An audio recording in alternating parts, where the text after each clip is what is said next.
आज हम डिस्कस करेंगे लिटरेसी, यानी कि हम कैसे किसी भी भाषा का ज्ञान बच्चों को दे सकते हैं, और वो भी बहुत जल्द।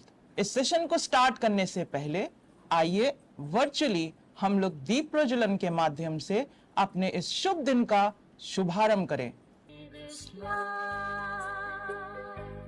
Spread far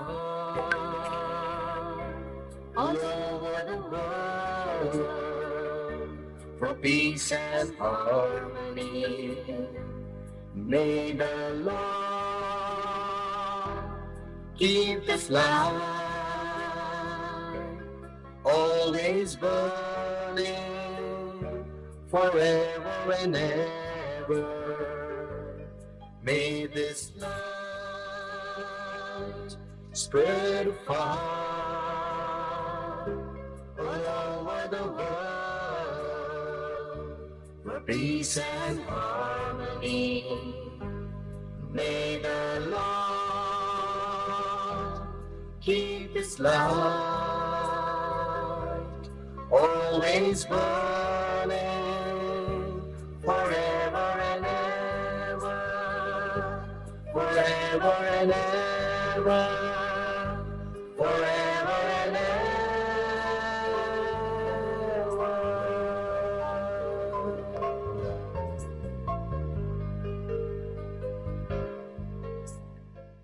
तो टीना टोटो ये दो कठपुतलियां हैं, पर ये अपने आप में बच्चों की लर्निंग एबिलिटी को बहुत ज्यादा बढ़ा सकता है। क्योंकि आप एज अ टीचर जैसा कि जानते हैं कि हम लोग पेयर लर्निंग कर रहे हैं, और इस पेयर लर्निंग जो एक्टिविटी है, इस पेयर लर्निंग को और भी इफेक्टिव बना देता है ये टीना और टोटो। आप प्लीज अगर क्लास में हैं, आज ये मौका है, अगर आपके पास आइसक्रीम स्टिक है और कोई कागज का टुकड़ा है तो प्लीज ऐसे कुछ भी आप बना लीजिए और उसको एक शक्ल में, एक आर्ट में बना लीजिएगा। हम कितने आसानी से बहुत छोटा सा प्रयास करके एक छोटा सा ये बना सकते हैं। इसमें सिर्फ आंख नाक मुंह बनाना पड़ेगा और हमारा टीना एंड टोटो रेडी हो जाएगा। अच्छा, ये टीना टोटो का और क्या फायदा हो सकता है अगर हम क्लासरूम की बात करें?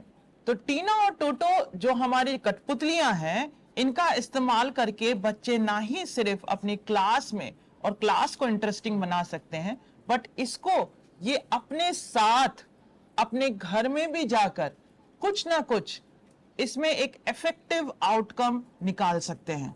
और मैम टीना टोटो के लिए कमेंट्स भी बहुत अच्छे अच्छे आ चुके हैं। प्रीति मिश्रा मैम ने कहा है, टीना और टोटो के द्वारा बच्चे खुद आपस में उस कैरेक्टर की तरह बात करते हैं और सीखते हैं, और बच्चे बहुत ही इंटरेस्टिंग वे में सीखते हैं कि Tina Toto make the learning process more engaging and interactive, enhancing creativity and helping children focus। Sarita Devi ma'am बता रही हैं कि बच्चे स्वयं अपने हाथ की उंगलियों पर टीना और टोटो बनाते हैं। Very nice idea ma'am, share करना चाहते हैं। उमेश सर कह रहे हैं कि बच्चों को जेंडर का ज्ञान होता है, सच में, तो इसमें हम उनको और इफेक्टिवली इसको हम एनहांस करने के लिए, जिसमें कि उनको ये ना लगे कि मैं लड़की हूं तो मुझे यही करना चाहिए, मुझे यही होना चाहिए, मुझे यही करना है, बट उनको हम सर्वांगीण विकास के लिए ही हम इस पर एम्फसाइज कर रहे हैं। राहुल सर का भी एक मैसेज आया है मैम कि Tina Toto is the most useful teaching aid and children are learning all the things very easily.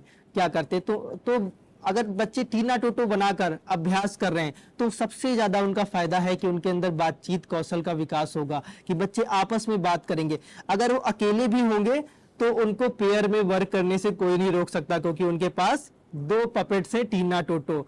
वो पहले टीना से सवाल करेंगे और फिर टोटो की आवाज में टोटो से जवाब देंगे और फिर सवाल करेंगे, और बच्चे इसको घर पर भी अभ्यास कर सकते हैं। तो अब शिक्षा केवल स्कूल तक ही नहीं सीमित रहेगी, उनके घर तक जाएगी, और बच्चे खेल खेल में पूरा दिन पढ़ाई का एंजॉय कर सकते हैं, और उनके अंदर रचनात्मकता का भी निर्माण होगा। वो खुद से सोचेंगे, नए नए क्रिएटिव चीजें बनाएंगे। जैसे रीता रानी मैम कह रही, it is helpful in pair learning and it makes pair learning interactive and interesting. Ayaz sir बता रहे हैं कि टीना टोटो के द्वारा रोल प्ले करने के मॉरल टीचिंग दे सकते हैं। Very nice idea sir. Vikram Jogta sir बोल रहे हैं they also play way method for learning. Thank you sir. और फायदा हमें टीना एंड टोटो से मिल सकता है, वो क्या है कि मान लीजिए आपने अपने क्लास को पेयर किया, क्योंकि कल हमने रैंडम पेयरिंग की बात करी थी जहां पर हम रैंडमली बच्चों को पेयर कर रहे हैं। तो जब रैंडम पेयर कर रहे हैं, अगर हमारी कक्षा में बच्चे इवन नंबर में हैं तब तो बांटना आसान होता है, बट अगर हमारे बच्चे हमारी क्लास में ऑड नंबर में हैं तो एक बच्चा हमारा बच जाता है। तो अगर हम बच्चों से टीना टोटो बनवाएं तो उस दिन के लिए वो बच्चा टीना टोटो का इस्तेमाल करते हुए वो पेयर से रहित नहीं होगा। उसे ये नहीं लगेगा कि मैं आज अकेला हूं, क्योंकि पूरी क्लास भी टीना टोटो से कर रही है। मान लीजिए जब हमारी पेयरिंग हुई है तो पेयर में हम एक पपेट निकालेंगे और मेरा पार्टनर एक पपेट, बट क्योंकि मैं उस क्लास में अकेली रह गई थी, क्योंकि मेरे क्लास का नंबर ऑड में है, तो मैं दोनों पपेट निकालकर काम कर सकती हूं। तो मुझे ये कभी भी अकेला नहीं लगेगा कि मेरा पेयर आज नहीं बना। पर हम इस पेयर का या फिर इस टीना टोटो का इस्तेमाल करते हुए आपस में भी पढ़ सकते हैं। तो ये बहुत अच्छा रहेगा। आप लोग एक बार ट्राई करिएगा, जैसा शुरुआत से हम कह रहे हैं और फिर से दोहरा रहे हैं, पहले इस्तेमाल करिएगा फिर विश्वास करिएगा, तो आप डिफरेंस देख पाएंगे कि कैसे बच्चों में ये रचनात्मकता डेवलप हो सकती है और कैसे वो पेयर में काम करेंगे। तो आइए देखते हैं अपने पीपीटी में कि अल्फा क्लासरूम का पहला स्टेप क्या होगा। यहां पर सबसे पहला स्टेप होगा कि हम अपने क्लास को जोड़ी में बेतरतीब जोड़ी बनाएंगे, यानी कि रैंडम पेयरिंग। और रैंडम पेयरिंग को हमने बार बार आपसे कल डिस्कस किया था कि रैंडम पेयरिंग क्यों होना चाहिए। तो आप लोग कमेंट्स में लिखते रहिएगा कि रैंडम पेयरिंग होना क्यों चाहिए। तो दूसरे स्टेप में पहला स्टेप तो था हमारा कि हम लोग रैंडम पेयरिंग करेंगे, बच्चों के बेतरतीब जोड़ियां बनाएंगे। उसके लिए हम बहुत अच्छे मेथड्स कल डिस्कस हुए थे, हम लोग उनका इस्तेमाल कर सकते हैं, चिट्स बना सकते हैं, लॉटरी सिस्टम कर सकते हैं और वगैरह वगैरह। उसके बाद दूसरा स्टेप हमारा था अध्यापक और बच्चे का डेमो, टीचर चाइल्ड डेमोन्स्ट्रेशन। जो हमारी आज की एक्टिविटी होगी उसका टीचर चाइल्ड डेमोन्स्ट्रेशन होगा। और फिर तीसरा हमारा क्या था? तीसरा था हमारा बच्चे की जोड़ी डेमो देगी। जब हमारा टीचर चाइल्ड डेमो हो जाएगा सामने से, तो उसके बाद एक बच्चे की जोड़ी आके उसी डेमो को परफॉर्म करेगी। और उसके बाद बच्चे आपस में, चौथा हमारा चरण होगा कि बच्चे आपस में बारी बारी से पढ़ेंगे। एक बच्चा एक बार सवाल पूछेगा, दूसरा उत्तर देगा, फिर दूसरे बाद दूसरा बच्चा सवाल पूछेगा और पहला बच्चा उसका उत्तर देगा। तो बारी बारी करना बहुत जरूरी है कि दोनों बच्चे बारी बारी से एक दूसरे से प्रश्न पूछेंगे और उत्तर देंगे। तो ये हमारा चौथा चरण। और फिर राधा कनौजिया मैम ने बताया है कि रैंडम पेयरिंग से बच्चों को किसी भी तरह का डिस्क्रिमिनेशन नहीं होगा। सही कह रहे हैं आप। और टीना टोटो से बच्चे कहानी भी बनाते हैं कि जे सिंह सर बोल रहे हैं कि पेयरिंग से बच्चों में सहयोग की भावना आती है और वो अधिक से अधिक सीखते हैं। सही में हमें हमेशा से यही प्रयास करना है कि बच्चों में किस तरीके से हम लोग बच्चों के सर्वांगीण विकास में हम किस तरीके से उनको एक छोटा सा कंट्रीब्यूशन दे सके। तो अभी हम लोग अपने इस प्रयास को आगे बढ़ाएंगे और हम आपके सामने, जैसे कि हमने जोड़ी बनाया था, तो हम फिर से आपसे भी कहेंगे कि आप जहां कहीं भी हैं, आप लोग भी अपने क्लास को प्लीज इस तरीके से, अगर अभी आप क्लास में हैं, सबसे पहले बच्चों को रैंडमली पेयर कर लीजिएगा और रैंडम पेयर करके बच्चों को बैठाइए। और सबसे पहला जो स्टेप है, यानी कि टीचर फिर एक स्टूडेंट को रैंडमली सामने बुलाता है, और रैंडम सामने बुलाने के बाद हम teacher as a teacher student के साथ मिलकर डेमोन्स्ट्रेशन करते हैं। और हम रैंडमली बच्चों को क्यों बुलाएं? जिससे कि हर बच्चे को कहीं ना कहीं कभी ना कभी एक मौका मिले कि वो सामने आकर बोल पाए। तो इससे उनके अंदर जो एक झिझक होती है सामने आकर बोलने की, वो धीरे धीरे हटती चली जाएगी।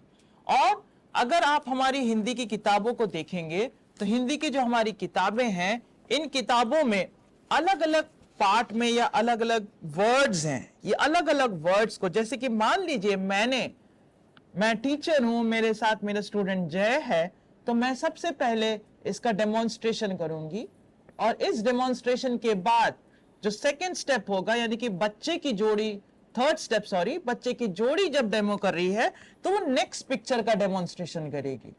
फिर उसके बाद अगर पूरी क्लास को समझ में आ गया है तो बच्चे आपस में इस चौथे स्टेप को करेंगे। तो इस तरीके से वो आपस में एक दूसरे से प्रश्न पूछते हुए एक नेक्स्ट स्टेप को करेंगे। इससे ये क्या है, कंटिन्यूएशन। और हम ये कोशिश करेंगे कि बच्चे पहला, दूसरा और तीसरा रिपीटेशन ना हो कि मैंने ये किया तो मेरे बाद जो स्टूडेंट डेमो हो रहा है वो भी इसी सेम पिक्चर को कर रहा है, उसे नया पिक्चर लेना है। क्योंकि इससे हमें समझ में आएगा कि हमने जो समझाया वो बच्चों को समझ में आया कि नहीं आया। एक कमेंट मैम मैं लेना चाहूंगा। सुप्रिया मैम ने कहा है कि आज मेरी क्लास में बच्चे टीना टोटो बनाने में लगे हैं, मुझे बनाता देखकर बहुत ही खुशी हो रही है। तो मैम की क्लास में बच्चे सब टीना टोटो बना रहे हैं, बहुत ही बढ़िया, बहुत ही सुंदर। और अब वो आज से इस एक्टिविटी को भी स्टार्ट कर सकते हैं हमारे साथ साथ। आप हमारे साथ जुड़िएगा, हम जैसा जैसा करते जा रहे हैं आप बच्चों के साथ वैसा वैसा करिएगा और देखिएगा कैसे बच्चे लोग इसमें एंजॉय करेंगे। तो हम लोग इसको फिर नेक्स्ट स्टेप में लेकर जाते हैं और डिस्कस करते हैं। तो अब हम सबसे पहले यहां पर प्रयास करेंगे, यानी कि टीचर स्टूडेंट डेमो। अब टीचर स्टूडेंट डेमो करने से पहले हम एक छोटा सा पोल करना चाहेंगे। इस पोल में क्या है, हम आपसे जो प्रश्न पूछ रहे होंगे या फिर जो पढ़ाने का जो तरीका है वो डिस्कस करेंगे कि पढ़ाने के तरीके में क्या डिफरेंस आया। दो तरीके से हम एक ही चीज को पढ़ाएंगे, तो आप देखिएगा कि कौन सा आपको ज्यादा अच्छा लगा। तो ये आपको एनालाइज करना है कि पहला अच्छा लगा कि दूसरा अच्छा लगा। दो तरीके से हम पढ़ाएंगे, पहला और दूसरा। तो अगर आपको पहला अच्छा लगा तो लिखिएगा 1 और अगर आपको दूसरा अच्छा लगा तो लिखिएगा 2। तो दो मेथड से हम लोग पढ़ा रहे हैं।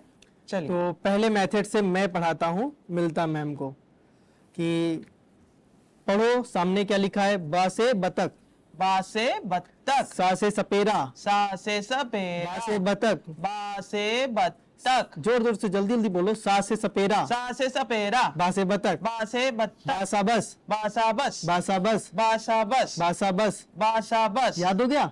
हाँ सर, याद तो Very हो good. गया। तो ये था पहला तरीका।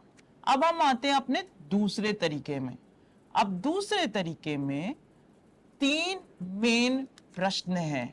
पहला प्रश्न जो कि पिक्चर को दिखाते हुए होगा, ये क्या है। फिर दूसरा प्रश्न जो कि अक्षर को दिखाते हुए होगा, इसकी पहली आवाज क्या है। यहां पर गौर करिएगा, हमने ये नहीं कहा कि इसकी पहली अक्षर क्या है, हमने बोला इसकी पहली आवाज क्या है। अक्षर नहीं बोलेंगे। फिर उसके बाद आएगा, फिर दूसरा चित्र दिखाएंगे, पूछेंगे ये क्या है, इसकी पहली आवाज क्या है। तीसरा प्रश्न, इन दोनों आवाजों को जोड़कर क्या बनेगा। तो ये 3 प्रश्नों के साथ हम अब जय के साथ एक डेमोन्स्ट्रेशन करेंगे और टीना एंड टोटो का इस्तेमाल। हेलो टीना। हेलो टोटो। कैसे हैं आप? मैं ठीक हूँ, आप कैसे हो? हम भी अच्छे हैं। तो आज हम लोग पढ़ेंगे एक शब्द। तो ये टीचर स्टूडेंट डेमो हो रहा है, जहां पर हम टीचर और जय मेरे साथ स्टूडेंट है। तो आप भी अपनी क्लास में अगर हैं तो आप अपने किसी स्टूडेंट को रैंडमली पिक कर लीजिए और सामने बुलाइएगा और टीचर स्टूडेंट डेमो करते हैं। तो टीचर स्टूडेंट डेमो में तो स्लाइड में हम देख पाएंगे, और अगर आप लोग क्लास में हैं तो हमारे साथ इसको करिएगा, टीचर स्टूडेंट डेमो। तो सबसे पहले मैं पूछूंगी पहले चित्र को दिखाते हुए, जय तुमको क्या स्क्रीन पर कोई चित्र दिखाई पड़ रहा है? हाँ, दो चित्र दिखाई पड़ रहे हैं। तो जो पहला चित्र है वो किस चीज का चित्र है? वो मुर्गी का। मुर्गी का। थोड़ा सा पास आए हैं, पर ये पानी में रहता है और ये क्वैक क्वैक बोलता है। Quack quack. हाँ, अब तो बताओ ये ये क्या है? क्वैक क्वैक बोलता है बतख। बतख। बत्तख। बहुत अच्छा। तो ये बत्तख है, तो बत्तख की पहली आवाज क्या होगी? बतख की पहली आवाज मैम ने आपने बताई क्वैक क्वैक होती है। बिल्कुल सही। बत्तख की पहली आवाज तो क्वैक क्वैक ही होती है। पर जब आप ब तक बोल रहे हो, ब तक बोल रहे हो, बतख। तब कौन सी आवाज आ रही है? बतख। बतख। हाँ, बतख की पहली आवाज बा। बहुत अच्छा। ब। अब क्या आप दूसरा चित्र देख पा रहे हो? दूसरा चित्र। हाँ हाँ, इसे मैं पहचानता हूँ। हाँ, ये सपेरा है। Very good. ये क्या है? सपेरा। हाँ, तो फिर इसकी पहली आवाज क्या होगी? सपेरा। सपेरा। पहली आवाज सा। सपेरा की पहली आवाज सा। Very good. सपेरा की पहली आवाज। सा। पहला चित्र की पहली आवाज क्या थी? बतख। बतख बा। दूसरे चित्र की पहली आवाज क्या थी? सपेरा सा। अब इन दोनों आवाजों को अगर आप आपस में जोड़ दोगे तो क्या बनेगा? बा स। बस। बस। बस। तो आपको क्या लगा कि इसमें से, इन दो तरीकों में से कौन सा ज्यादा अच्छा है? तो आप लोग पोल करिए, क्योंकि पोल लिंक ऑन हो गया है, और बताइए हमें कि इसमें से कौन से आपको सबसे ज्यादा अच्छा लगा, और चैट बॉक्स में लिखिएगा क्यों अच्छा लगा। जैसे कि आयाज सर बोल रहे हैं कि बच्चों का पूर्व ज्ञान से जोड़कर पढ़ाना चाहिए। बिल्कुल सही आप कह रहे हैं सर, कि बच्चों के पूर्व ज्ञान को जोड़कर अगर हम पढ़ाएं तो ये बहुत इफेक्टिव हो सकता है। मैम एक बार मैं भी आपको पढ़ाऊंगा। बिल्कुल बिल्कुल बिल्कुल, आप मुझे भी पढ़ाइए। ठीक है, जैसे आपने मुझे पढ़ाया वैसे मैं भी पढ़ाऊंगा। ये क्या है मैम? अच्छा, अब तुम मुझसे पूछोगे? ठीक है, चलो अब मैं बता रही हूँ कि ये क्या है। ये क्या है? पतंग। पतंग। पतंग की पहली आवाज पतंग की पहली आवाज प। पा। और ये क्या है? ये है रस्सी। और रस्सी की पहली आवाज रा। रा। अब इन दोनों आवाजों को मिला के क्या बना? प रा पर। अरे वाह, मैंने भी पढ़ाना सीख लिया। Very good, well done. तो ऐसे ही हम लोग आपस में एक दूसरे को साथ मिलकर टाइम देंगे, और मैं एक बार और जय एक बार, तो हम लोग आपस में एक दूसरे के साथ टर्न लेंगे और एक दूसरे को पढ़ाएंगे। अब जैसे मैक्सिमम लोग कह रहे हैं कि उन्हें जो हमारा सेकंड डेमोन्स्ट्रेशन था वो काफी अच्छा लगा। प्रिया मैम जैसा कह रही हैं कि इसमें बच्चे वॉइस रिकॉग्निशन में हेल्प मिलेगी और वो अच्छे से रिस्पॉन्स कर पाएंगे। प्रीति मैम का कहना है कि बच्चे शब्दों की ध्वनि पहचान कर आसानी से पढ़ पाते हैं। बिल्कुल सही। सुप्रिया मैम का भी एक कमेंट आया है कि खेल बच्चों का रुचिकर पाठ है, तो खेल खेल के साथ पढ़ने में बच्चों को आनंद आता है और वो जल्दी सीख जाते हैं। Thank you ma'am for sharing your ideas. और अयाज सर फिर से बता रहे हैं कि सेकेंड मेथड इज बेटर, क्योंकि इसमें बच्चों को उनके अनुभव और पूर्व ज्ञान से जोड़कर अक्षर की ध्वनि सिखाई जा रही है। बहुत अच्छा। निशा मैम बता रही हैं कि चित्र देखकर वर्ड पहचान करना आसान है, बच्चे अच्छे से सीखते हैं और सीखा हुआ ज्ञान स्थायी रहेगा। जे सर ने बताया है दूसरे तरीके में बच्चे अपने अनुभव बताते हैं, उनको झिझक दूर होती है और वो आनंद पूर्वक से सीख लेते हैं। सही में आप लोग के जो आइडियाज हैं सच में अस्टॉनिशिंग और काफी अच्छे हैं, और सच में क्लैरिटी भी आप लोग को काफी है कि हमें क्या करना है। बिल्कुल मैम। और अंजलि मैम का भी कमेंट है कि सेकंड तरीके से बच्चे अपने वास्तविक ज्ञान से चित्रों को पहचानने की कोशिश करेंगे और क्लास बहुत अच्छे से सीख सकेंगे। बस हमें डेमो में इतना याद रखना है कि डेमो भी हमें टीचर चाइल्ड डेमो भी बारी बारी से करना है। एक बार टीचर चाइल्ड तो चाइल्ड फिर टीचर, और हम जब इस तरीके से डेमो करेंगे तो आगे बच्चे भी इसी तरीके से उसको पेयर लर्निंग में डेमोन्स्ट्रेशन करेंगे। तो हमने सबसे पहले टीचर स्टूडेंट डेमो किया, जिसमें पहला जो किताब में जो पहले 2 अक्षर थे या पहले 2 चित्र थे उनको मैंने किया, और जय ने फिर दूसरे 2 चित्रों के साथ मेरे साथ किया है। तो अब हम इस स्टेप को आगे बढ़ा रहे हैं। आगे बढ़ाते वक्त हमें अब रैंडमली बच्चों को पिक करना पड़ेगा। तो अब हम अपने टीम को रिक्वेस्ट करेंगे कि कैमरा अगर फोकस कर सके नेक्स्ट 2 पेयर पे, तो हम लोग इसको आगे बढ़ा सकेंगे। हाय टीना, हेलो टोटो, क्या तुम्हें पता है ये क्या है? जी, ये है चम्मच। इसकी पहली आवाज क्या होती है? चम्मच की पहली आवाज क्या होती है? और ये क्या है? ये है लट्टू। लट्टू की पहली आवाज क्या होती है? लट्टू की पहली आवाज ला होती है। इन दोनों को मिला के क्या बनेगा? चाला चल। Good job. जी। स्टूडेंट डेमो हो गया। अब हम लोग फिर से अपने नेक्स्ट और थर्ड स्टेप में आएंगे, जहां कहीं भी आप पूरा क्लास जब ये इसमें इन्वॉल्व होगा तो और भी इफेक्टिव हो जाएगा। यानी कि पूरा क्लास अब मिलकर आपस में एक दूसरे को ये पढ़ाएगा। नए अक्षर, नए शब्द, हम नई आवाजों को पढ़ते हुए नए शब्द बनाना शुरू करेंगे। Second method is interactive and best, ये सर का अभी कमेंट आया है। Thank you ma'am for joining. The children in my class are practicing it. Ma'am can you show it? Hi Tina, hi Chhotu, चलो आज पढ़ाई करते हैं, ठीक है? यह क्या चित्र है? यज्ञ। इसकी पहली आवाज य। इन आवाजों को मिलाकर क्या बनता है? यश यश। यह क्या है? ऐनक। इसकी पहली आवाज ए। यह क्या है? कल। इसकी पहली आवाज एन ना।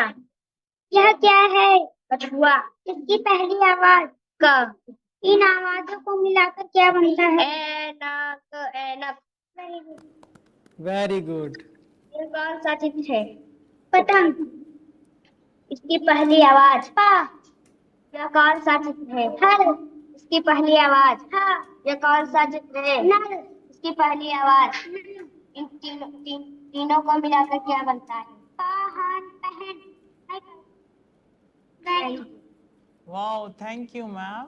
ये बहुत ही अच्छी टेक्निक है जिससे बच्चे बहुत जल्दी सीख रहे हैं, और इससे टीम लर्निंग और जो रूटीन वाला पढ़ाना था मोनोटोनस, उससे इम्प्रूवमेंट है, and it is helping us to attain our issue in the affluence. सहयोग के लिए सच में आप हमारे साथ जुड़े रहिएगा, और ऐसा ही सहयोग हमें चाहिए होगा आपसे और आप सभी से जो आज हमारे साथ जुड़े हुए हैं। और ये कितना Thank you, अच्छा ma'am. लग रहा था जब ये बच्चे आपस में बैठे हुए हैं और आपस में एक दूसरे के साथ प्रश्न पूछ रहे हैं और एक दूसरे को जवाब दे रहे हैं टीना टोटो के माध्यम से। अभी तक जैसे कि अभी हमने भी डिस्कशन किया है कि अगर हम इसको अंतर समझें तो पहला पद्धति था अध्यापक केंद्रित, दूसरा अल्फा पद्धति में ज्यादातर शिक्षार्थी केंद्रित रहता है, और हम ज्ञात से अज्ञात की ओर जाना चाहते हैं। यानी कि ज्ञात हो गया हमारा पिक्चर, जो कि जैसे कि मान लीजिए अगर ज्ञात हो गया तो ये तरबूज ज्ञात हो गया, और ये है अज्ञात। तो हमने पढ़ा है तरबूज पहले, पहले फिर तरबूज, पर अब हमने इसको रिवर्स किया है और पहले तरबूज यानी कि ज्ञात और फिर ये हो गया अज्ञात। ज्ञात से अज्ञात की ओर हम जाते हैं। तो यही प्रयास हमने किया है जिससे कि बच्चे हर लेवल पर अपने जिस भी क्लास में हैं इस मेथड से इफेक्टिवली पढ़ सके। बिल्कुल मैम, और ये अध्यापक केंद्रित ना शिक्षार्थी केंद्रित के साथ साथ एक चिल्ड्रन लेड भी है तरीका, जिसमें बच्चे खुद एक दूसरे को पढ़ा रहे हैं, तो बहुत ही ज्यादा अच्छा तरीका है। और इसमें बच्चे सवाल पूछ रहे हैं, उनके अंदर क्वेश्चन पूछने की कैपेसिटी डेवलप हो रही है, एक ग्रोथ माइंडसेट डेवलपमेंट हो रहा है, ज्ञात से अज्ञात जा रहे हैं। अब हम अपनी जो पूरी जो हमारी किताब है, इस किताब में बहुत सारे स्टेप्स हैं। तो आइए अब हम इसका डिस्कशन करते हैं और जानने का प्रयास करते हैं कि इस पूरे जो हमारा किताब है उसको अगर हम टुकड़ों में बांटे या फिर जिस तरीके से अगर हम फॉर्मूले की बात करें तो वो फॉर्मूले क्या हैं। अगर हम अपनी किताब को देखें तो ये 10 दिनों में, अगर फॉर्मूला 1 की बात करें तो 10 पृष्ठों में 10 दिनों में बिना मात्राओं के सभी शब्द पढ़ना बच्चे सीख सकते हैं। मात्र 10 दिनों में सारे अक्षर, सारे शब्द। अन्य 20 दिनों में 20 पृष्ठों में पाठ्य पुस्तकों और समाचार पत्रों को पढ़ना सीख जाएंगे। तो मात्र केवल 10 दिन और नीचे 20 दिन, केवल 30 दिनों में बच्चे न्यूज़पेपर पढ़ना सीख जाएंगे। और जैसा कि पहला जो फॉर्मूला है वो फॉर्मूला क्या है कि नोन टू अननोन, यानी कि पिक्चर को आइडेंटिफाई कर रहे हैं और पिक्चर से फिर साउंड। थर्ड फॉर्मूला क्या है कि आपने उन दो आवाजों को आपस में जोड़ा और एक शब्द बन गया। तो इसी तरीके से ये काफी तेजी के साथ होता है, क्योंकि जनरली हमें क्या करना पड़ता था, पहली क्लास में हम पढ़ते थे अक्षर, दूसरी क्लास में हम पढ़ते थे वर्ड्स। पर यहां पर आप पहली ही कक्षा या पहली ही क्लास जहां भी आपने बैठे, आपके बच्चे बैठे, पहले ही दिन से बच्चे ना ही सिर्फ आप अक्षर यानी कि आवाजों को आइडेंटिफाई कर रहे हैं, पर पहले ही दिन से ये वर्ड्स पढ़ ले रहे हैं। दूसरा फॉर्मूला कहां पर आ रहा है, मात्रा पे। मात्रा में अभी तक बच्चों ने जितना भी समझा है, जितना भी पढ़ा है, उनको अब अक्षर पहचानना आ गया है, क्योंकि उसको आवाज के साथ अक्षर पहचान चुके हैं कि ये है क्या, इसकी आवाज क्या है। तो इनके लिए ये अब नोन हो गया। अब यहां पर हमने क्या किया है, ग के साथ आ, ये हो गया गा, य, गाय। अब आ की जो मात्रा है बच्चे के लिए ये अननोन है, ये अननोन है। तो पहला ग नोन, अननोन क्या हो गया, आ की मात्रा। तो ग आय य, गाय। तो इस तरीके से मात्राओं का वो प्रैक्टिस करते हैं, और जैसे मात्राओं का ये प्रैक्टिस करते हैं तो कुछ ही दिनों बाद ये फिर क्या करने लगते हैं, अपनी पाठ्य पुस्तिकाओं में जो कि बहुत सारे ऐसे डिफिकल्ट पैराग्राफ्स हैं, छोटे छोटे पैराग्राफ्स हैं, उसको पढ़ने लगते हैं। और राष्ट्रगान और न्यूज़पेपर पढ़ते हुए वो पूरी रीति से उनको उसमें थोड़ा सा और आगे बढ़ते हैं। आपकी क्लास में है तो इन 3 प्रश्नों को दोबारा आपस में एक दूसरे के साथ करिएगा। तो ये 3 प्रश्न क्या थे जय? 3 प्रश्न में पहला प्रश्न था यह क्या है, पहचानना। फिर इसकी दूसरा प्रश्न हमारा इसकी पहली आवाज क्या है, हमें डिकोड करना। और तीसरा प्रश्न था इन आवाजों को मिला के क्या बना, फिर इन आवाजों को ब्लेंड करना और हमने बना लिया एक नया शब्द। तो ये 3 फॉर्मूले केवल हमें बच्चों को सिखाने, और बच्चे नए नए शब्द बनाते चले जाएंगे और उनको पढ़ते चले जाएंगे। आयासन ने लिखा है ये क्या है, इसकी पहली आवाज क्या है, इनकी पहली आवाजों को मिला के क्या बनता है। तो इसी तरीके से आप लोग प्लीज अपने चैट बॉक्स का इस्तेमाल करते रहिए और बताइएगा कि ये प्रश्न क्या है। मीनाक्षी मैम ने बताया है कि तीनों सूत्र बहुत अच्छे हैं। Yes truly ma'am. तो अब हम लोग मैम आगे की तरफ बढ़ते हैं। बिल्कुल। और पहले ही दिन 10 अक्षरों से 36 शब्द बनाना बच्चे सीख जाते हैं। तो एक ही दिन में 36 शब्द। ये तो काफी इफेक्टिव वे हो सकता है अक्षरों को या फिर नए आवाजों को पहचानना सीखा। अब इससे मिलकर नए शब्द हमारे सामने हैं। अब ये सार्थक और निरर्थक शब्द भी हो सकते हैं, पर हम लोग अब पेयर में हम कैसे पढ़ें, इसका 2 तरीका हम फिर से आपके सामने डेमोन्स्ट्रेशन करेंगे, 2 तरीके से। और आप बताइएगा कि पहले तरीके में क्या गलत था और क्यों गलत था, और दूसरे तरीके में क्या सही था या क्या गलत था और क्यों गलत या क्यों सही था। तो पहला और दूसरा। तो पहले में आप और हम लोग मिलकर एक चीज पढ़ेंगे और आप मेरे पीछे पीछे बोलिएगा, ठीक है? बिल्कुल। पहला मेथड, बाचा बच, बाचा बच, बाला बल, बाला बल, साबा सब, साबा सब, साता सत, साता सत, सारा सर, सारा सर, साचा सच, साचा सच, पाका पक। पाका पक। ये पहला मेथड। मेरे बोलने के साथ साथ मेरा जो साथी है वो मेरे पीछे पीछे बोल रहा है, बाचा बच, बाचा बच। ये पहला तरीका। अब दूसरा तरीका। तो दूसरा तरीका हम लोग साथ में मिलकर पढ़ेंगे, एक एक अक्षर को, एक एक शब्द को।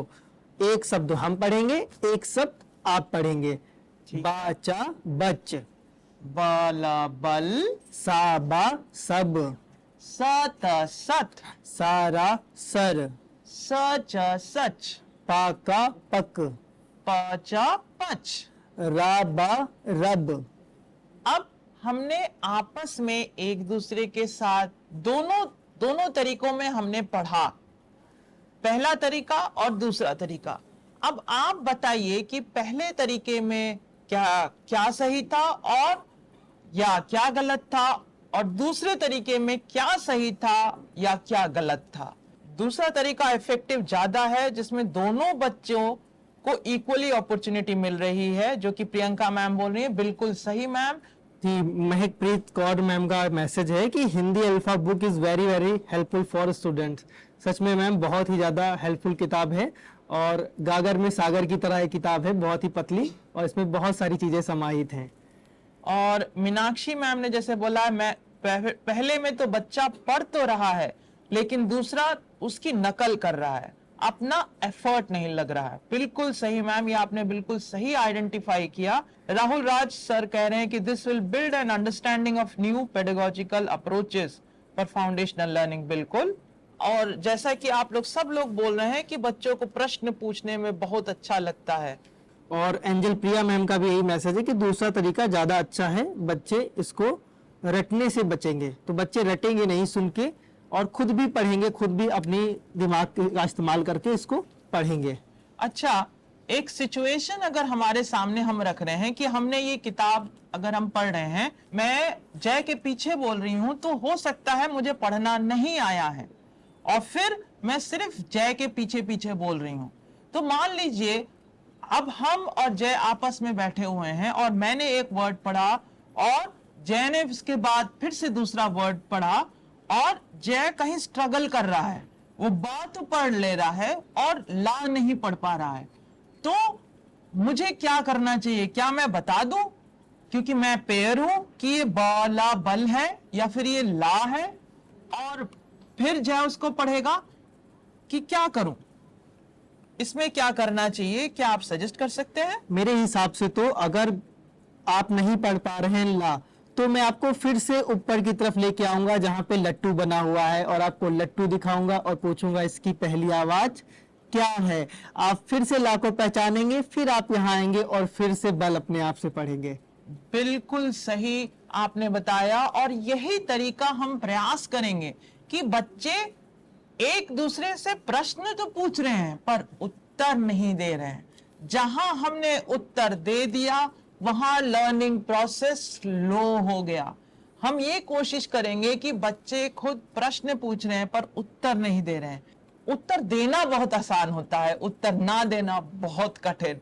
तो इसीलिए आप लोग प्रयास करिएगा कि बच्चों में इस आइडिया को प्रमोट करने के लिए कि जहां पर बच्चे आपस में भी जब कर रहे हैं तब दूसरे को उत्तर ना बताएं पर दूसरा उसका उत्तर दे, दूसरे से निकलवाना उस उत्तर को, ये बहुत इंपॉर्टेंट है। इसके लिए मुझे हो सकता वेट करना पड़े, जैसे कि पहला डेमोन्स्ट्रेशन में हमने देखा था कि हमें स्ट्रगल हो रहा था बट हमने उनको समय दिया।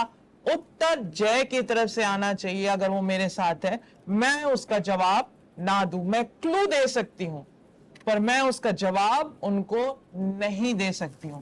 ये एक बहुत इंपॉर्टेंट एस्पेक्ट है।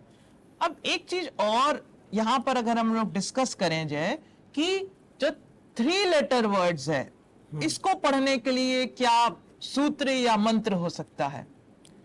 3 लेटर वर्ड्स के लिए जैसे हमने 2 लेटर वर्ड्स पढ़ा कि दोनों आवाजों को जोड़ा, और आवाजें हमारे पास जो हैं ऊपर के चित्रों के माध्यम से हमारे पास हैं। अगर हम कहीं फंसेंगे तो वहां से हम देख सकते हैं। जैसे 3 अक्षर का शब्द था तो पहले आवाज थी हमारे पास लट्टू, ला और पतंग से पा और का हमारा कछुआ। कछुआ से का, तो ला प क लपक। लपक। और इसको एक और तरीके से पढ़ सकते हैं कि हम इसको 2 और 1 लास्ट में जोड़ के पढ़ सकते हैं, ला पा लप और का ला प क। एक और बढ़िया। तरीका भी इस्तेमाल कर सकते हैं। बढ़िया। तो इसी तरीके से हम लोग अपने जब बच्चे पढ़ रहे हैं तब बच्चे पढ़ते वक्त इस चीज को ध्यान में रख सकते हैं और बहुत इंटरेस्टिंग वे में एक दूसरे की मदद ना करते हुए पर भी वो आपस में इसको कर पाएंगे। एनईपी में हमारा एम्फेसिस है कि हम लोग बच्चों को रीडिंग जो फ्लुएंसी है, रीडिंग फ्लुएंसी पर भी हमारा एम्फेसिस है। तो उस चीज को आइडेंटिफाई करते हुए या उस विषय को या उस पॉइंट को भी हमने अपनी किताबों में इंक्लूड किया है कि बच्चा अपने स्किल को कैसे एनहांस कर सके। तो इसके लिए हम लोग कुछ कुछ एक्टिविटी कर सकते हैं, जिसमें कि जैसे कि आप यहाँ पर देख पा रहे हैं कि ये गद्यांश दिया हुआ है और इस गद्यांश को बच्चे को 1 मिनट के अंदर पढ़ के सुनाना है या पढ़ना है। आपस में एक दूसरे के साथ जब हम बैठे हुए हैं तो आपस में हम लोग ये प्रयास करेंगे कि 1 मिनट के अंदर मेरा साथी इस गद्यांश को पढ़ सके। तो ये फिर हमारा जो एनईपी के जो अलग अलग जो क्राइटेरिया है या फिर कहा जाए जो पैरामीटर्स हैं, उसमें से ये एक और पैरामीटर है कि बच्चे को रीडिंग विद फ्लुएंसी आना चाहिए। तो रीडिंग विद फ्लुएंसी के लिए ये पैराग्राफ बच्चे को सामने दिया गया है। बिल्कुल। और मैम इस पैराग्राफ में एक सबसे अच्छी खूबसूरत बात यह है कि इस पैराग्राफ को पढ़ते ही बच्चा सारे अक्षर, एक वर्णमाला के सभी अक्षर इसमें समाहित हैं, तो सभी अक्षरों को पढ़ना सीख जाएगा, किसी भी अक्षर में अटकेगा नहीं। जितने भी अक्षर उसने अभी तक सीखे सारे एक ही गद्यांश में हैं। अब जैसा कि हम लोगों ने इससे पहले डिस्कशन किया कि मात्राओं का फॉर्मूला, तो मात्राओं में जो फॉर्मूला था जैसे कि वो क्या था, ग आ या। तो अब हम लोग इसका प्रैक्टिस करेंगे कि किस तरीके से, अगर आप लोग अपने क्लास में हैं तो प्लीज अपने बच्चों को स्क्रीन अगर दिखा सकते हैं तो दिखाइएगा और हमारे साथ, और हम लोग एक डेमोन्स्ट्रेशन कर रहे हैं। जैसे कि अगर हम पहला जो वर्ड है हमने इसका प्रैक्टिस किया था कि कैसे ग आय गाय होता है, तो अब हम इसको प्रैक्टिस करेंगे नए वर्ड्स को, यानी कि नए नए वर्ड्स हम आपस में जोड़ी में पढ़ेंगे। आपके भी बच्चे क्लास में इसका प्रयास कर सकते हैं। हम लोग पढ़ रहे हैं, आप लोग भी इसका प्रयास करिएगा। हेलो टीना। हेलो टोटो। अब हम लोग आज मात्राएं पढ़ेंगे। बिल्कुल। पहले हम लोग कौन सी मात्रा पढ़ेंगे आज? आ की मात्रा। अरे वाह। तो प्रैक्टिस करते हैं। बिल्कुल। तो पहला वर्ड मैं पढ़ूंगी, दूसरा तुम पढ़ना। ओके। तो जा आल जाल, ना आ ल नाल, ग धा आ गधा, घा आ स घास, ग आ जर गाजर, ग म ल आ गमला। तो इस तरीके से बच्चे आपस में फिर से जोड़ी जोड़ी में इसका प्रयास करेंगे। और अगर आप लोग इसको कर रहे हैं तो प्लीज हमारे साथ शेयर करिएगा कि आप लोग को कैसा लग रहा है, बच्चों को कैसा लग रहा है।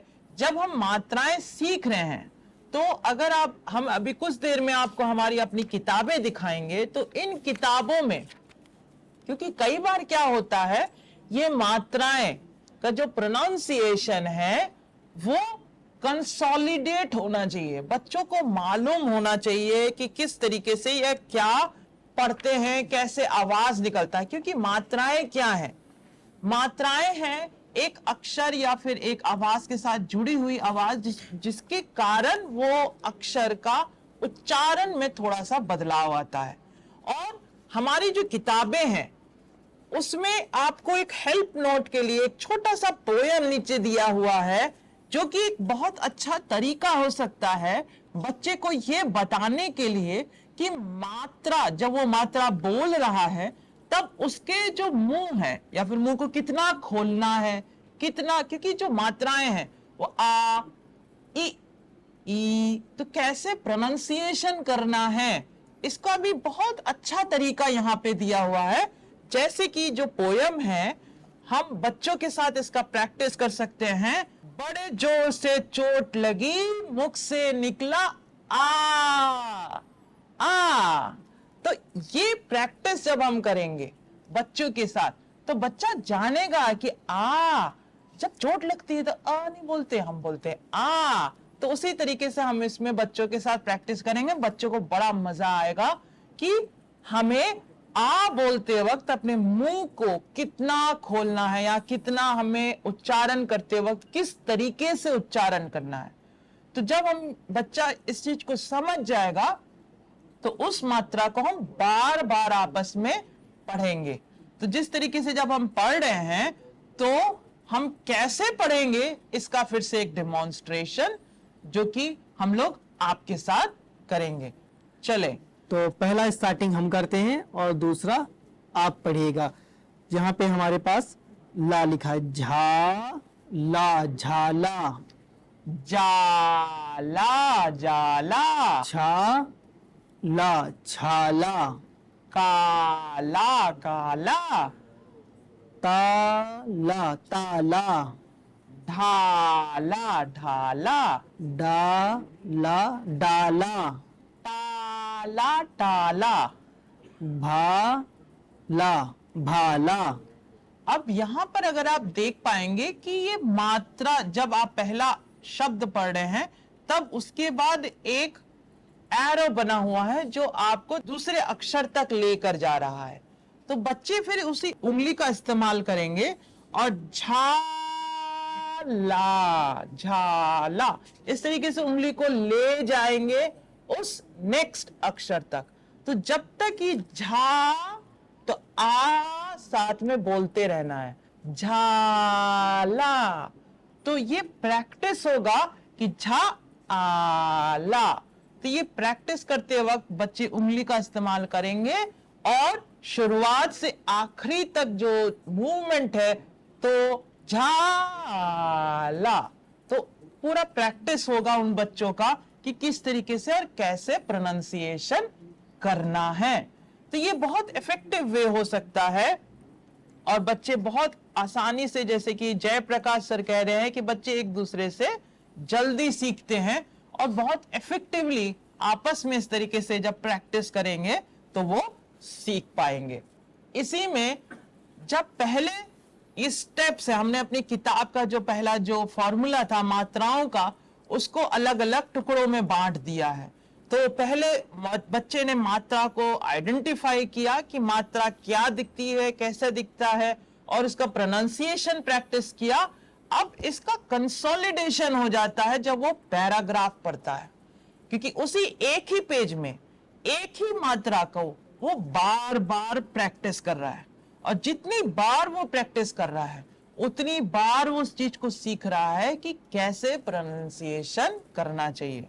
बिल्कुल मैम। और आनंद रूप सर ने कहा है कि हाँ, मैं अपने बच्चों के साथ क्लास में ऐसे ही उच्चारण करती हूँ, मात्राओं का उच्चारण करना सिखाती हूँ।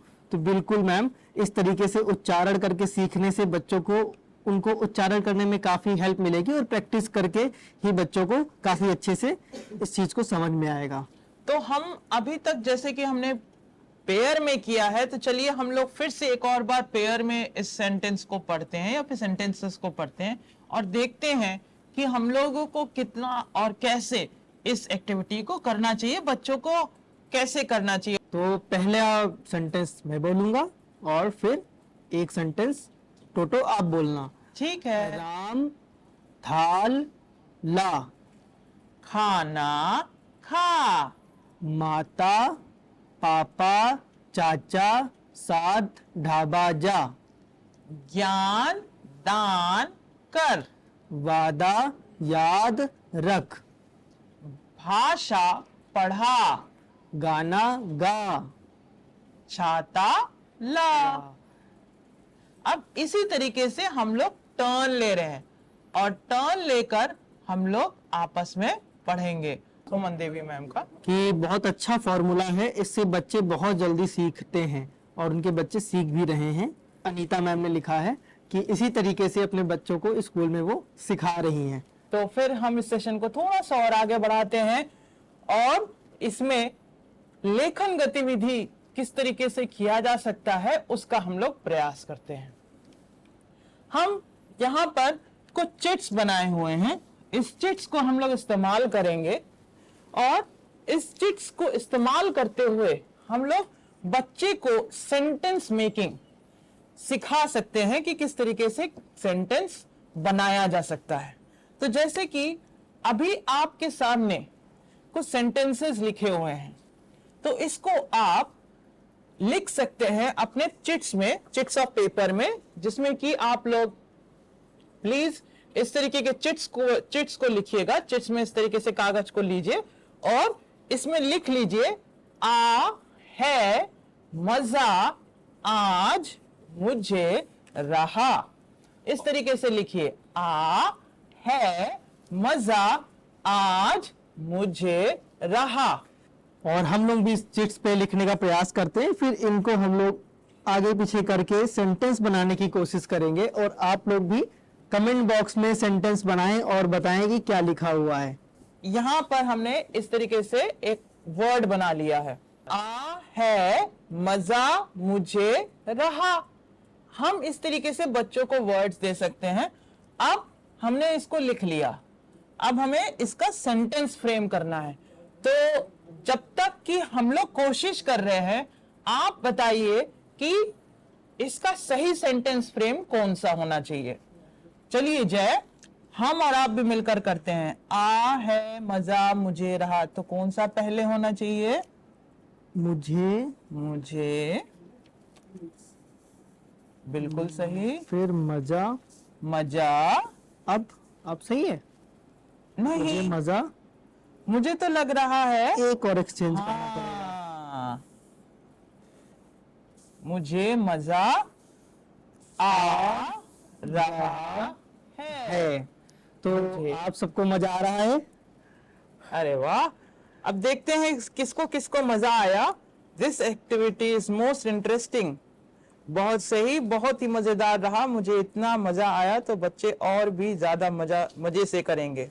राहुल राज सर का फिर से एक कमेंट हम पढ़ना चाहेंगे। This domain includes the competency of word awareness, rhyme awareness and awareness of sound within words which should emerge from their meaningful engagement with language. Rightly said sir, अपना वो लिख लिया है कि आज मुझे मजा आ रहा है, अपनी कक्षा में अल्फा चलाना चाहती हूँ। तो अब हम अपने पीपीटी में थोड़ा सा आगे बढ़ते एक छोटी सी एक और एक्टिविटी करते हैं। ये जो लेटर्स हैं यहाँ पर दिए हुए हैं, म क न ह आ प ट र, ये अलग अलग अक्षर हैं।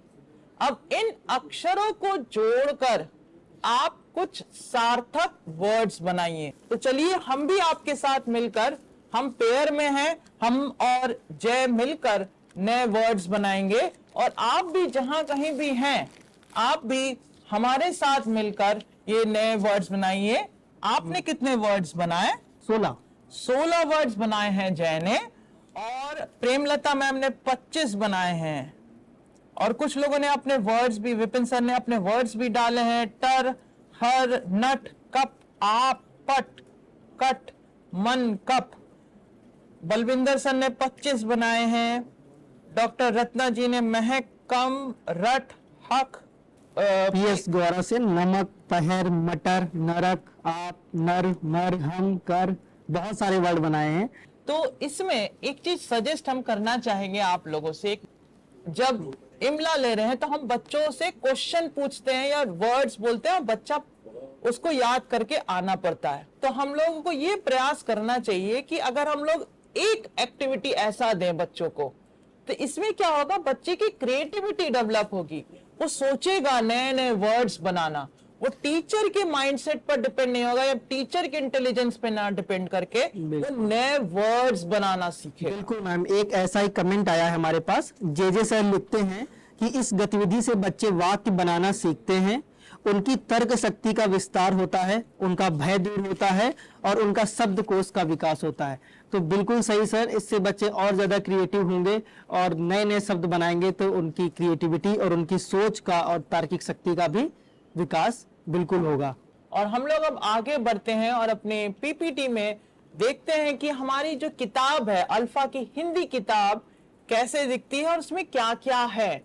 अल्फा एफएलएन बूस्टर ये हमारी किताब है जो कि हिंदी में पढ़ना और लिखना सिखाती है। जैसा कि हम लोग 45 पार्ट हैं और 45 दिन हैं, इन दिनों में ही हम लोग अपने बच्चे को साक्षर बना सकते हैं। और क्या करे या क्या ना करे इसका भी थोड़ा आउटलाइन हमने आपको दिया है। और जैसा भी हमने आपसे अभी तक डिस्कस किया, बच्चों को हम लोग प्रैक्टिस करेंगे, फिर साथ ही साथ में सबसे पहले वो अक्षर सीख रहे हैं। और पूरी जो किताब है वो कलर कोडेड है, जो पार्ट्स में डिवाइडेड है, जिसमें कि बच्चे फिर धीरे धीरे पहले वर्ड्स फॉर्मेशन सीख रहे हैं। और वर्ड्स फॉर्मेशन के साथ साथ जितने भी वर्ड्स यानी कि 10 अक्षर अगर उन्होंने सीखे हैं तो उन 10 अक्षरों को कैसे लिखा जा सकता है इसको भी वो सीखते हैं। इसका फ्लो पैटर्न उसमें पूरा दिया हुआ है। तो यूनिट 1 में हम सिर्फ अक्षर ज्ञान करते हैं और अक्षर ज्ञान में हम उन बच्चों को सिखाते हैं कि अक्षरों को कैसे लिखा जा सकता है। फिर हम अगर यूनिट 2 की तरफ आगे बढ़े, अभी तक बच्चों ने सारे अक्षरों को पहचानना सीख लिया है जो कि बिना मात्रा के हैं। तो फिर अब वो बिना मात्रा के शब्द पढ़ना शुरू करते हैं। और थोड़ा सा अगर आगे बढ़े तो हम लोग यूनिट 2 में छोटे छोटे पैराग्राफ्स हैं जो कि वो बिना मात्रा के हैं और वो उसको फिर पढ़ते हैं और प्रैक्टिस करते हैं। थोड़ा सा और आगे बढ़ेंगे तो यूनिट 3 में हम फिर मात्राओं को इंट्रोड्यूस किया है, जबकि वो मात्राओं को पढ़ते हुए मात्राओं को किस तरीके से सीखते हैं अलग अलग तरीके से, इसको हमने आपके साथ डिस्कस किया। और फिर यूनिट 4 और भी बहुत सारी मात्राओं को हमने इंट्रोड्यूस किया है, जहां पर वो धीरे धीरे सारी मात्राओं को सीखते हुए फिर हर एक मात्राओं को सीखने के बाद अगर हम नेक्स्ट यूनिट में आए तो फिर हम बच्चे जो मात्राएं सीख चुके हैं अब वो साथ ही साथ में रीडिंग विद कंप्रिहेंशन होता है, यानी कि रीडिंग विद कंप्रिहेंशन प्रश्न बनाना सीखते हैं। और जैसे कि यहाँ पर आप देख सकते हैं कि क्यूआर स्कैन करके नेट पुस्तिका खोलकर बच्चों की प्रगति भी आप क्या कर सकते हैं, जांच कर सकते हैं। तो हम लोगों ने प्रश्न किया था कि किताबों के बारे में, तो बहुत अच्छे अच्छे कमेंट्स आए हैं। मीनाक्षी मैम ने कहा अल्फा की बुक बहुत ही अच्छी है बच्चों के लिए। जयप्रकाश से लिखते बहुत ही रोचक और ज्ञानपूर्वक पुस्तकें हैं। संध्या कबीर जी बुक्स अच्छी हैं कि बच्चों को इसमें जो कठिनाइयां आती हैं उनको देखते हुए बनाई गई हैं। और एक सर लिखते हैं कि बच्चों में जो कलर कोडिंग है किताबों में वो बहुत अच्छी है, तो बच्चे बहुत ज़्यादा इस किताब से अट्रैक्ट होते हैं और उनको बहुत ही प्यार से खेल खेल में पढ़ते हैं। डिस्कशन करेंगे कि किस तरीके से अध्यापक की क्या क्या भूमिकाएं होनी चाहिए इन अल्फा क्लासरूम। हम जब क्लासरूम में हैं या अल्फा क्लासरूम में तो सबसे पहला हमारा जो फोकल पॉइंट होना चाहिए कि हम लोग कैसे रैंडम पेयरिंग करें और साथ ही साथ में जो स्टेप्स हमने किए यानी कि डेमोन्स्ट्रेशन करना और फिर साथ में बच्चे को रैंडमली पेयर करेंगे, एक डेमोन्स्ट्रेशन देंगे कि कैसे हम डेमोन्स्ट्रेशन जोड़ी में ही क्यों दे रहे हैं, क्योंकि जब हम जोड़ी में डेमोन्स्ट्रेशन देंगे तब हम बच्चों को दिखा पाएंगे कि साथ में उनको कैसे करना है। इसलिए हम कभी भी इन फ्रंट खड़े होकर अकेले ऐसा डेमोन्स्ट्रेशन नहीं देंगे और हर बच्चे को हमें मोटिवेट करना है। साथ ही साथ में हमें पहले दिन से ही तैयारी कर लेनी पड़ेगी कि हम आने वाले जो चैप्टर है या फिर आने वाला जो मॉड्यूल है उसमें हम क्या पढ़ाएंगे, इसकी पूरी तैयारी हमारी होनी चाहिए। और इसी तरीके से हम अपने चैट बॉक्स का भी पूरा इस्तेमाल करें। आपको भी क्या लगता है कि टीचर सिर्फ टीचर ना रहे पर गैल्वनाइजर बने, क्योंकि गैल्वनाइजर का काम होता है लर्निंग को इग्नाइट करना और आप हैं वो जो लर्निंग को इग्नाइट कर सकते हैं।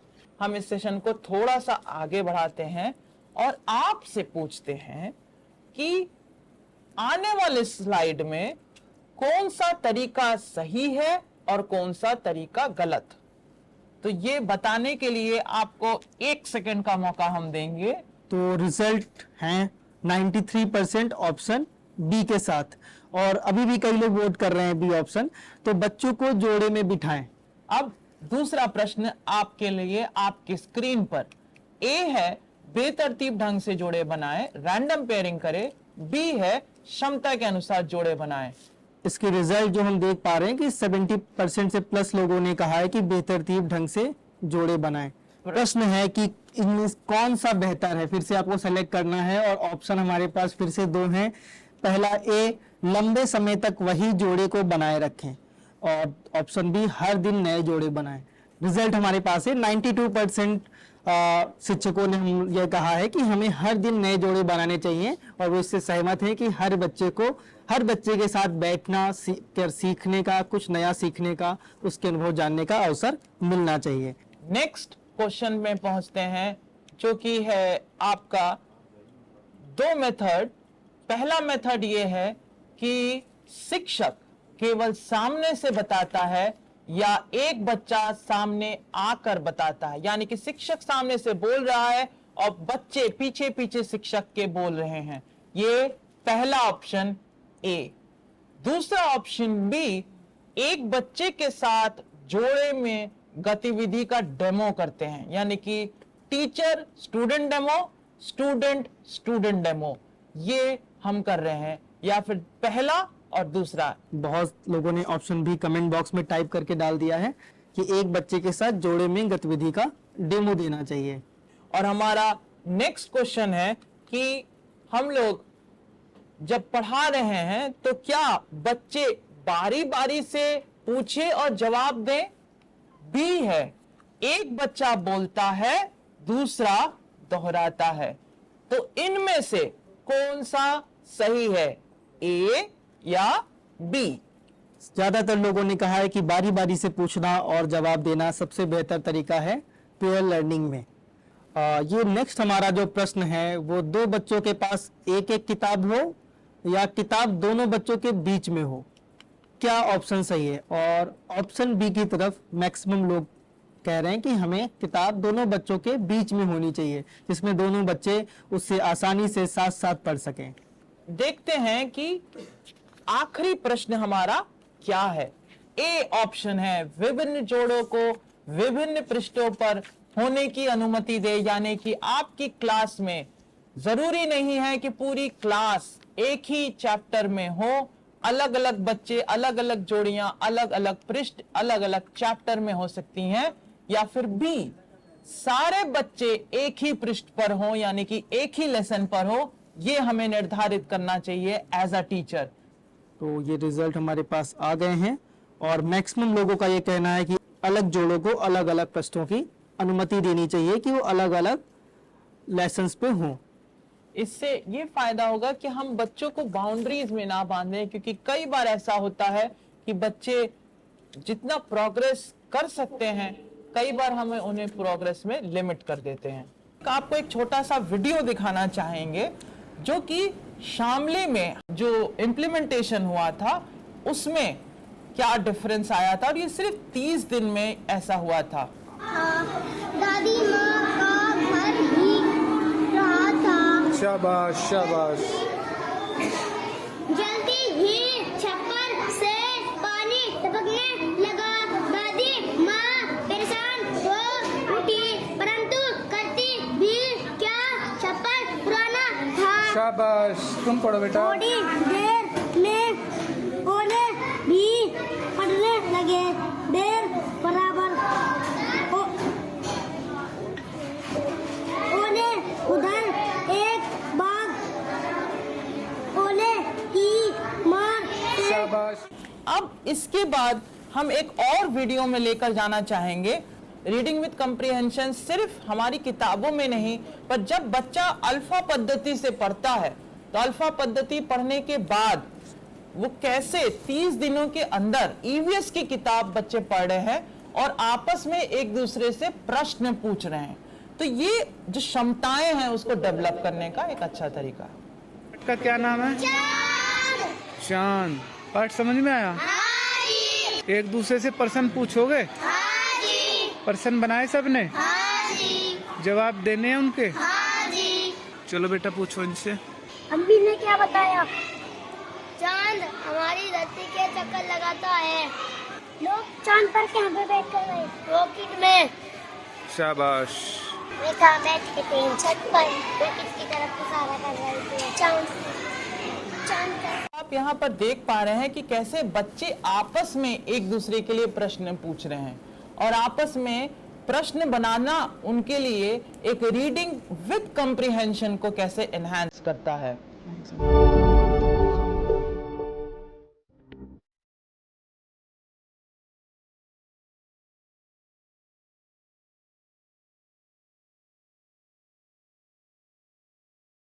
आप सभी को मेरा नमस्कार। जब मुझे पता चला कि सुश्री गांधी शिक्षा के क्षेत्र में ऐसे प्रयास कर रही हैं, तो मुझे व्यक्तिगत रूप से बेहद खुशी हुई।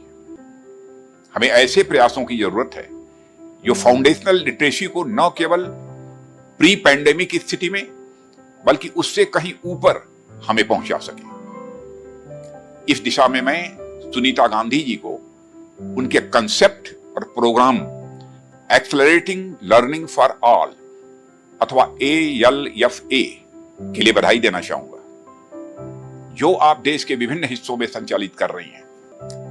मैं आशा करता हूं कि आने वाले समय में बड़ी संख्या में लोग इससे जुड़ेंगे और इसे सपोर्ट करने के लिए आगे आएंगे। ध्यान देना और उसे बढ़ावा देना आज की यह महत्वपूर्ण जरूरत है। ये एक्सेलरेटेड लर्निंग फॉर ऑल एक बहुत अच्छा टीचिंग का एक माध्यम है, पेडागोगी का एक माध्यम है, और ये लोगों को कैचअप करने में, बच्चों को कैचअप करने में मदद करेगा और ये सहायक सिद्ध होगा उत्तर प्रदेश के स्कूलों में जो बच्चे पढ़ रहे हैं उनको निपुण बनाने में। अल्फा को लागू करके देवी फाउंडेशन ने बहुत श्रेष्ठ कार्य किया है और केवल उत्तर प्रदेश में ही नहीं, पूरे भारत में ही नहीं, दुनिया के कई देशों को इससे जोड़ने का काम किया अपनी मुहिम से। सामान्यतः हम सब जो काम करते हैं कि एक क्षेत्र सीमित होता है, कोई व्यक्ति अच्छा काम करता है, एक जिले में करता है, गांव में करता है, प्रदेश में करता है, लेकिन आपने सारी सीमाओं को तोड़ करके उत्तर प्रदेश की सीमाओं से बाहर जाकर के, भारत की सीमाओं से बाहर जाकर के शिक्षा के क्षेत्र में अतुलनीय काम किया है। इसके लिए मैं आपका नमन करता हूं, अभिनंदन करता हूं, बहुत बहुत बधाइयां देता हूं।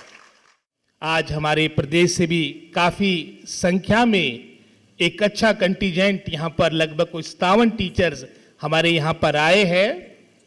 हालांकि पिछले वर्ष ही हमारा MOU हुआ था और एक वर्ष के दौरान ही, जैसे पिछले कल भी यहाँ पर आपस में हमारी जब परस्पर चर्चा हुई, अच्छे परिणाम को देखने को मिले हैं।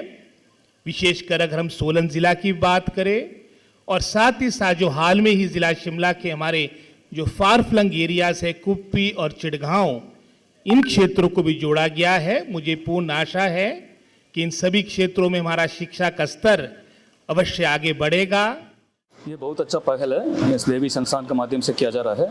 ये निपुण प्रोग्राम का बहुत ही स्ट्रेंथ मिलेगा और बच्चे 45 दिन के अंतर्गत निपुण हो जाएंगे। सरकारी स्कूल में इसका अभी तो इतना 580 है और उसको आगे बढ़ाएंगे सो दैट इसका नंबर बढ़ जाएंगे। हमारा सरकारी स्कूल से 1,34,000 है, सो हम कम से कम 1 लाख तो पहुँचाएंगे इसमें। गणित की एक किताब आपके हाथ में दिख रही होगी। इसमें बेसिकली ग्रेड 5 तक की जो आपकी कॉम्पिटेंसी है, दक्षता है, उनको मैप किया गया है। और आप अगर ऐसे देखेंगे कि ग्रेड 1 से ग्रेड 5 तक अगर हम अपनी जो किताबें पढ़ रहे हैं तो कितनी मोटी किताब हो जाएगी। ग्रेड 1 की भी हो, 2 की भी हो, 3 की भी हो, 4 की भी हो, 5 की भी हो। और जैसे वो एक कहावत है ना, गागर में सागर तो ये गागर में सागर है, ये इतनी छोटी किताब। और ये साइकोलॉजिकली भी बहुत इंटरेस्टिंग है, क्योंकि जैसे ही आपको एक बहुत मोटी पोथी दी जाती है तो आप क्या सोचते हैं ठीक है, तो वो उस एंगल से भी अगर आप देखेंगे तो इतनी इसको बहुत ब्रीफ और बहुत अच्छे ढंग से इसको बनाया गया है। और इसमें वो सारे लर्निंग आउटकम्स आप अचीव कर सकते हैं जो ग्रेड 5 तक के बच्चों के लिए हैं। इवन डेसिमल तक है इसमें। जब भी नई क्लासेस स्टार्ट होंगे उस समय पहले 1 महीने में हमको ये बहुत इफेक्टिवली इसको करना है और उसके बाद फिर हमारी रेगुलर क्लासेस हम स्टार्ट करेंगे।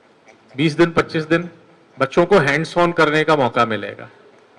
तो ये बच्चों के लर्निंग लेवल को एकदम एनहेंस कर देगा। फिर आप जो आपकी जो किताबें चल रही हैं उनको बच्चों को एड ग्रेड लाके पढ़ाना आसान हो जाए।